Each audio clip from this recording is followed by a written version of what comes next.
Interesting રિપ્લાયસ two sorry. આપણે કોઈને કહેતા હોય ને કે મને માફ કરશો, ભૂલ થઈ ગઈ છે, ફોરગીવ મી, પ્લીઝ, આપણે આવું કહેતા હોય આઈ એમ સોરી, તો આપણે એના જવાબો કઈ રીતે આપી શકીએ? તો ચલો લેટ્સ ગો. તે બરોબર છે, ધેટ્સ ઓકે. આપણે કહેતા મને માફ કરજો, હા ધેટ્સ ઓકે, તે બરોબર છે. તે થાય છે, ઇટ હેપન્સ. આપણે કહેતા હોય ને થાય છે, ઇટ્સ હેપન્સ. કોઈ વાંધો નહીં, નો પ્રોબ્લેમ. ભૂલ થઈ ગઈ, કંઈ વાંધો નહીં, નો પ્રોબ્લેમ. કૃપા કરીને તેનો ઉલ્લેખ કરશો નહીં, પ્લીઝ ડોન્ટ મેન્શન ઇટ. આપણે કહેતાનું રહેવા દે, ભૂલી જા ને, પ્લીઝ ડોન્ટ મેન્શન ઇટ. તેની ચિંતા કરશો નહીં, ડોન્ટ વરી અબાઉટ ઇટ.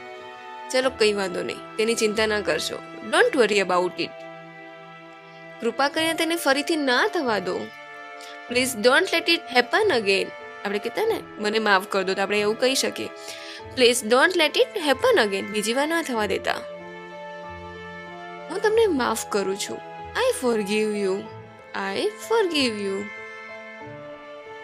અમારી સાથે જોડાવા બદલ તમારો બધાનો ખૂબ ખૂબ આભાર. અને જો તમને અમારા વિડીયો પસંદ આવતા હોય તો તેને લાઈક, શેર એન્ડ સબસ્ક્રાઇબ કરો. અને આવા કયા ટોપિક પર અમે વિડીયો લાવીએ તે કમેન્ટ સેક્શનમાં જણાવવા નમ્ર વિનંતી.